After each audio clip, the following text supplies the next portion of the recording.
Bonjour, chers maîtres. Mon sujet de thèse porte sur l'économie circulaire et création de valeur par des véhicules d'occasion dans le contexte ivoirien. Mon directeur de thèse est le professeur Sébastien Liassé. Je suis Alimata Kone, économiste financière environnementaliste. J'ai eu un Master of Science en International Business de l'Université de Baltimore aux États-Unis. J'ai exercé en tant que secrétaire permanent de la Commission nationale du Fonds pour l'environnement mondial de 2012 à 2023 et je suis actuellement vice-gouverneur du district autonome du Dendélé. Mon plan de présentation va porter sur 7 points: l'introduction, le contexte, l'approche méthodologique, le cadre géographique, les principaux résultats, les recommandations managériales, les limites de l'étude et la conclusion générale. Tout part de l'explosion démographique et de la métropolisation qui ont créé des problèmes de mobilité en Côte d'Ivoire. En guise de solution, les populations ont opté pour l'acquisition des véhicules d'occasion appelés communément ici France au revoir à des prix très réduits. Le marché des véhicules était constitué de 65% des véhicules d'occasion dont la vente a été faite en 2018. Entraînant ainsi une amélioration des conditions de vie des acteurs et des artisans de ce métier. Et tout cela dans un écosystème entrepreneurial essentiellement informel. Cependant, plusieurs conséquences dues à l'état de ces véhicules d'occasion, entraînant des accidents, la pollution de l'air, du sol, des eaux et des problèmes de santé humaine. Alors, comment concilier simultanément les besoins de consommation et leurs externalités tout en tirant profit de ces véhicules d'occasion de façon durable? Ceci nous amène au paradoxe qui nous rappelle la pensée janosienne de Rothenberg, qui consiste à concevoir et utiliser simultanément deux concepts ou deux idées ou deux images de façon contradictoire. Pour Lévi, il fallait, pour résoudre ce paradoxe, adopter une approche intégrative.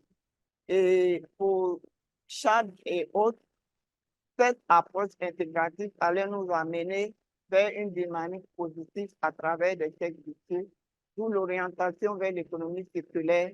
C'est une économie qu'on peut dire nouvelle pour conjuguer les enjeux écologiques, économiques et sociologiques. Notre lecture nous a fait connaître qu'il y a 114 définitions de l'économie circulaire, dont 13% en fonction. Nous avons choisi celle de Kirker qui correspond mieux à notre sujet.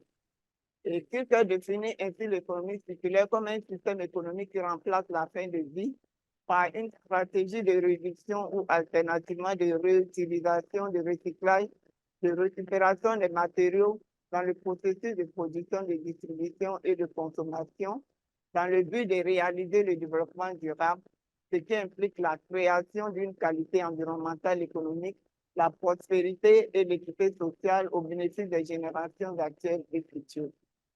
L'objectif de notre thèse était de montrer que la gestion des véhicules d'occasion à travers l'économie circulaire peut aller au-delà d'un simple contrôle du volume pour créer une plus-value qui améliore les conditions de vie des acteurs autour de ces véhicules d'occasion considérés en Côte d'Ivoire comme des déchets.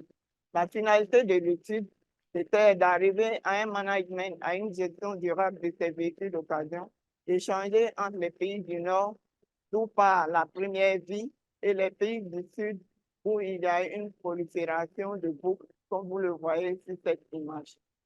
Notre approche méthodologique a porté sur une approche mixte, alliant deux modèles, le modèle qualitatif et le modèle quantitatif. Concernant le modèle qualitatif, nous allons procéder à des entretiens exploratoires et individuels à travers des questions, des interviews, selon la méthode ouverte de Séraphin et autres. Et nous avons utilisé la littérature grise par la lecture des thèses et des articles. La finalité était de comprendre le cadre, les filières, les métiers autour de ces véhicules d'occasion. Quant à la méthode quantitative, nous avons collecté des données au niveau de la douane et des données numériques sur le terrain. La finalité, c'était de voir l'évolution des importations de véhicules d'occasion et des véhicules neufs, et aussi analyser la création de valeur sous l'angle de l'économie circulaire. Notre cadre géographique de l'étude a porté sur le district d'Abidjan. Il faut rappeler que la Côte d'Ivoire a 14 districts autonomes, dont celui d'Abidjan, qui contient 13 communes.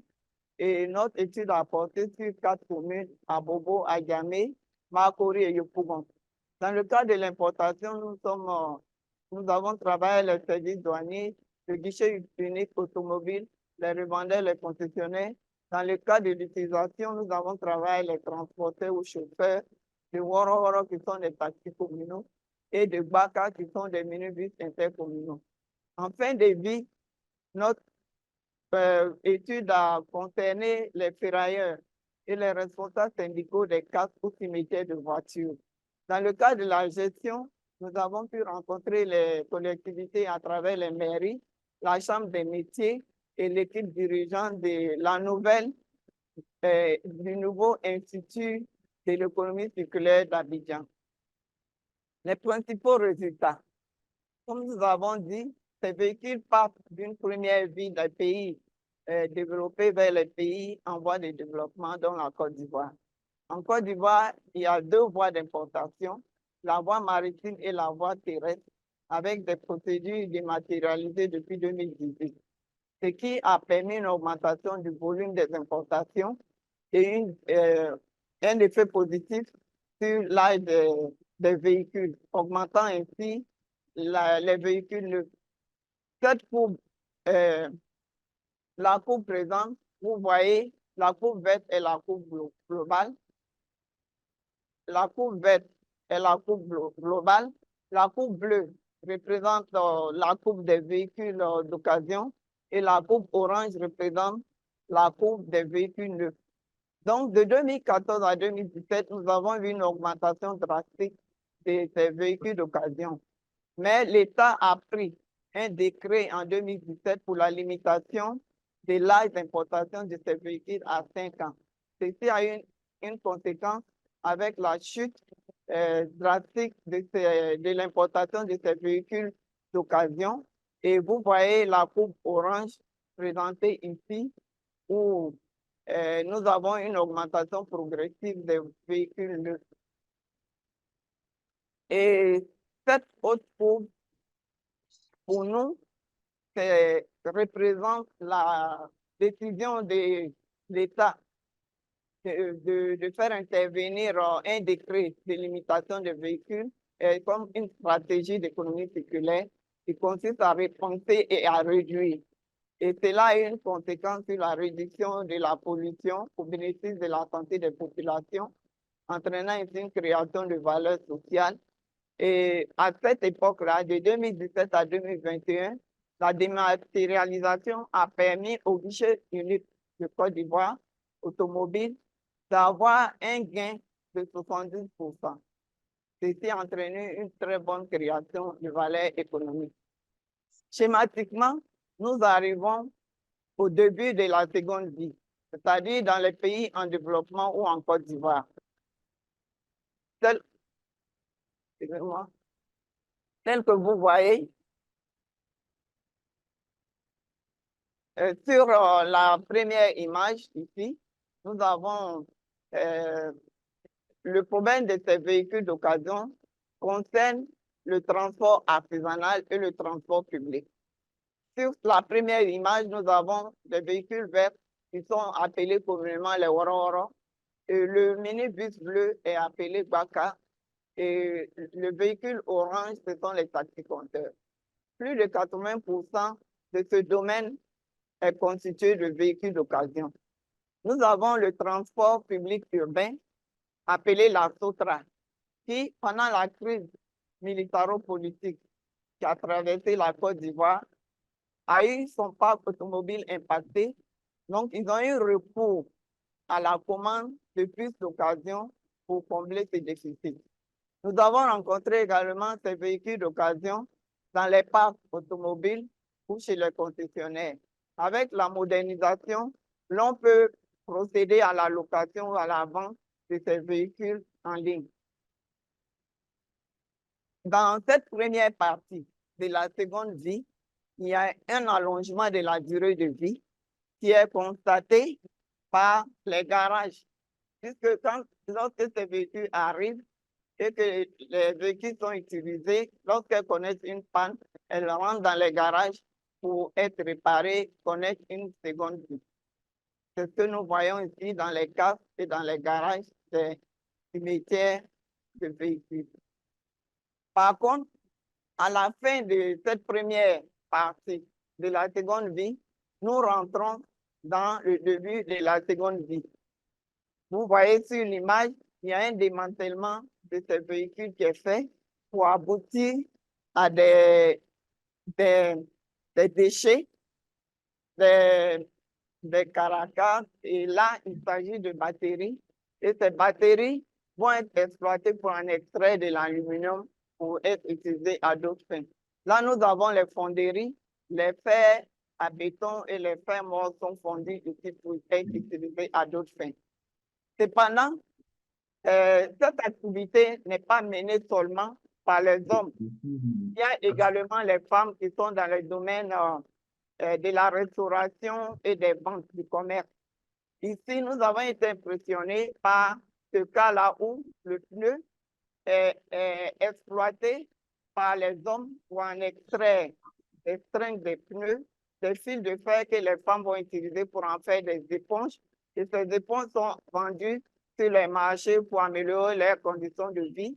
Et l'autre avantage environnemental, l'utilisation de ces éponges va permettre de réduire l'utilisation des bois de chauffe, l'utilisation du charbon, parce qu'avec 2 ou 3 morceaux de charbon, ces éponges en fer vont permettre aux fourneaux de rester chauds pendant 2 à 3 heures de temps, permettant ainsi aux bonnes dames de faire la cuisson de plusieurs aliments. Et ce domaine, comme on l'a dit, est constitué essentiellement par le secteur informel. Environ 85% des activités sont des activités d'économie circulaire qui sont créatrices de valeur. Et il faut encourager l'accroissement de la circularité pour créer plus de valeur environnementale, économique et sociale.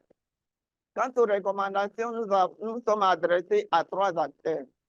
Aux autorités ivoiriennes, nous avons recommandé la mise en place d'un cadre légal sur l'économie circulaire, institutionnaliser le cadre professionnel du secteur informel de ces véhicules d'occasion, renforcer le cadre juridique, réglementaire, institutionnel existant, renforcer les capacités des acteurs, les douaniers, les transitaires, etc., organiser le secteur du recyclage des véhicules en fin de vie. Et nous avons une proposition de cadre managérial de ces véhicules en fin de vie qui se situe à la page 14 de notre cours.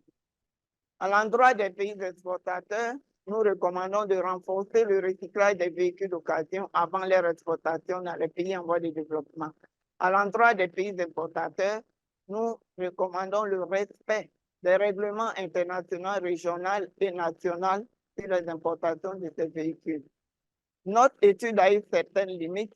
La taille relativement faible de l'échantillon est due à la réticence, la crainte, la peur de la fiscalité dans ce secteur par les acteurs. Et les artisans qu'on a rencontrés sont pour la plupart des analphabètes, donc très limités dans leurs réponses. Et la non-utilisation d'indicateurs pour évaluer les stratégies d'économie et leur degré de circularité dans ce contexte informel.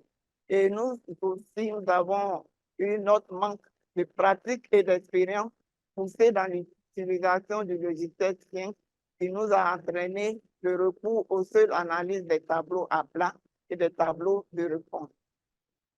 Au terme de notre étude, la question était de savoir si la gestion des véhicules d'occasion à travers l'économie circulaire crée de la valeur dans le contexte ivoirien. L'étude a montré que la plupart des activités du secteur des véhicules d'occasion s'effectuent dans l'informel et sont prises en charge par des artisans qui créent de la valeur à partir d'activités utilisant des stratégies d'économie circulaire afin d'améliorer leurs conditions de vie comme le système Cuisinova et autres. Cependant, en Côte d'Ivoire, le cadre de gestion des véhicules n'a pas encore prévu des dispositifs en la matière, surtout pour les véhicules en fin de vie. Aussi, l'étude recommande peut-être de mettre en place un cadre managérial basé sur l'économie au niveau national et qui organisera le secteur de recyclage de ces véhicules. Merci pour votre attention.